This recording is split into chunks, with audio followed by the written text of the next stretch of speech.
Hi, this is Lynn Twyman with Courage Network, and thank you for joining us. We have with us Alexis Moore, advocate, founder, and president of Survivors in Action. Alexis, thank you so much for joining our program. Thank you for having me, Lynn. Alexis, tell us about your organization. How did you get started, and what is your mission and services? Well, Survivors in Action and our mission, No Victim Left Behind, all began back in November of 2004 when I was turned away from a domestic violence shelter because of the batterer's occupation. Right then and there, frustrated, completely devastated, beside myself, I knew this was totally not okay, but yet I felt helpless to do anything at that time.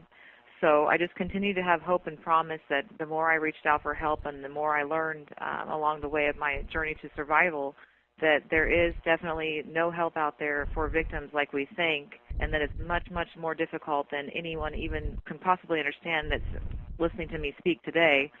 And long story short, Survivors in Action came to be just with lots of opportunities where I thought I was reaching out to the right place to find out that no help was available. So long story short, rather than sitting on the sidelines and complaining as a victim of cyber stalking, traditional stalking, and domestic violence, I said, wow, I need to do something because it's just too frustrating to sit on the sideline and complain. So hence Survivors in Action was born, and our mission, No Victim Left Behind, and that was in 2007. And you raised some really good points there, Alexis, that even though there appear to be many great resources out there, and there are, having to maneuver the system to find exactly what you need that pertains to your particular case or experience with domestic violence can be very, very hard. Just like you mentioned, I have experienced that. I've experienced it dealing with family members trying to get help for them, and as an advocate, I've seen it firsthand working with other people as well. Absolutely. And the most challenging part as a victim is you're already in trouble. You're already reaching out for help because you're in dire need and it's life or death.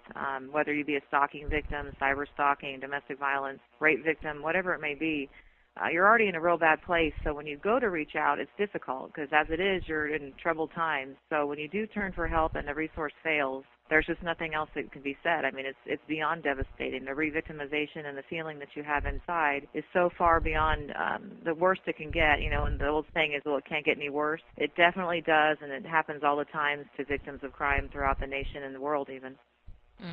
Now, we've heard the question many times, why do victims continue to stay with abusers? It is a known fact that when victims start talking about leaving or indicating that they're leaving, that's when violence escalates. So many victims of domestic violence find it hard to leave. And finances, a place to stay or a place to go also plays a factor. What are some safety planning tips that you give to victims if they decide to leave? Well, the first and foremost safety tip is to come up with game plan in regards to how you're going to go below the radar of the batterer, who potentially will become a stalker and a cyber stalker. So your first step, before you even think about it, if you possibly can, if you're listening tonight or tomorrow or in the morning, if you're thinking about fleeing or if you're in a potential situation where you're about to leave or preparing to leave, who is that one person that your batterer does not know or that he would not think of to set you up in a place to live, and also bank accounts and that sort of thing. I did not have time to prepare, and I know many of you listening and the family members of those who have lost loved ones to domestic violence, there is no time in many cases to prepare and plan. However, if we can talk about this openly and honestly, if you are going to try to remove yourself from someone that knows everything about you, your date of birth, your social security number, your children's names, dates of birth, their socials, you really have no escape unless you have a person that you can use their identity. So if you're listening right now, that's the kind of help you need. When people say, how may I help you, and you're a victim of domestic violence, stalking, and that sort of thing, what you need to be thinking is, here's how you can help. Can you help me by getting me this bank account open in your name, by renting me this motel room or renting me this apartment? Because that is going to make it so much easier for you to be one step ahead of the hell-bent batterer, even the best of the best. If you've got this in place, you're setting the groundwork for folks like me who are experts in privacy protection to assist them. That's really great advice, Alexis. Another area that your organization specializes in is stalking. Stalking has played a major role in domestic violence cases. Victims sometimes lose their lives even when trying to live privately, as we just mentioned, with having a safety plan, for example. However, their abusers still find them. Now, the internet in particular has made stalking more easy for aggressors. What are some things that victims can do to protect their identity and whereabouts before and after leaving an abusive situation when it comes to online? Well, the key with everything is how much you can think ahead and how much time you have. If we have all the time in the world, we can develop just about any privacy protection program a person can think of. But the key factors are to start thinking of passwords ahead of time, start thinking of secret numbers to give your kids, your family members, your coworkers, so that if someone does start onto the cyberstalk routine to access their information by email or fax or phone, you can say, "Oh, hello, Mrs. Jones. My name is George, and I'm calling to look for Nancy." If you can ask that person, "Well, George, what's the password?" Or come up with something where you have a foolproof method where if this person is suspicious sounding on the phone or you get a suspicious email, if they don't know the password to tell you or the secret knock or whatever it is you come up with, so to speak, they don't get information. And so the old saying here is less is best, and coming up with these privacy protection easy tips like a password that everyone should know that gets changed intermittently at the family and the victim's leisure, those are the sorts of things that need to take place. And they are oftentimes life or death situations because, for example, with internet, it's as simple as someone sending an instant message saying to somebody, "Hey, I'm over here at the car wash." Well, if that's your batterer and you're letting them know that you're over at the car wash, now you just got this hell-bent batterer who's almost beaten you to death or threatened to kill you and your family right in your own neck of the woods without even knowing it. So again, these passwords and all these creative ideas, they do work, and that's what it takes to truly become a survivor, and that's what I advocate for individuals to do. With the internet today, we even have websites where people search where people are located. Absolutely. And what do you have to say about those types of websites? I guess they call them people finder websites. Well, the key is this. We're never going to take data furnishing, those which you're speaking about, these locate websites and Google Maps, Earth, all of these places where you log in, people searches, all of that. That's out there. It's on the net, so there's no way of us completely absolving the internet of that or washing it clean and removing them. It's been tried. It's been talked about, but it's virtually impossible to wipe anything off the internet. So it's out there.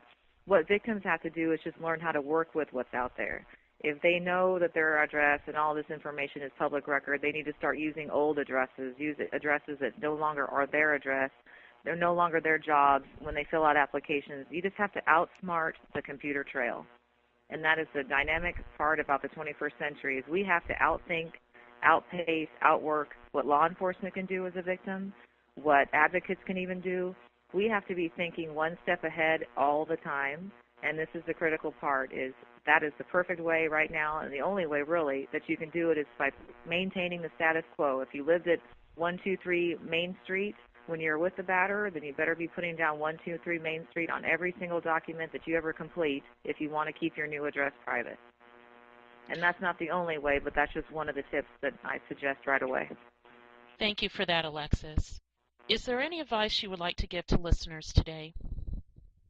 Well, wholeheartedly, there is no foolproof or magic bullet to solve a domestic violence situation, and escaping abuse is not enough. I mean, physically escaping the batterer, we'd be all naive to think that that is all it's going to take, because sadly, when you're with an individual who, whether they be male or female, if it's a domestic violence situation, you're dealing with a very unusual individual. That person has gone the extra mile to probably confine you to the home or overcome all of your self-esteem and you physically, emotionally. So when they lose control, this person definitely, you have to be afraid because that's the most dangerous time. And the further and further along you are on your journey to survival, just keep reminding yourself that you're not dealing with the average person. You're dealing with a sociopath and somebody who is highly, highly unusual and not the norm. So you thinking this person is going to stop or change or leave you alone, it's really beyond, you can't even comprehend, but it's not true. So if you believe that you're in a potentially hazardous situation, understand that you're dealing with an individual who is not normal, and by doing normal things, it's not going to stop the behavior. It's going to take a lot more than that, but there are advocates like Lynn, like myself, and others who are out there willing to tell you that the journey may be tough, but it's a journey worth taking. Thank you so much, Alexis. How can listeners reach your organization? Well, the best way, we're a virtual organization, so that way we reach a vast amount of our audience via online. So you can find us at Facebook, survivorsinaction.com.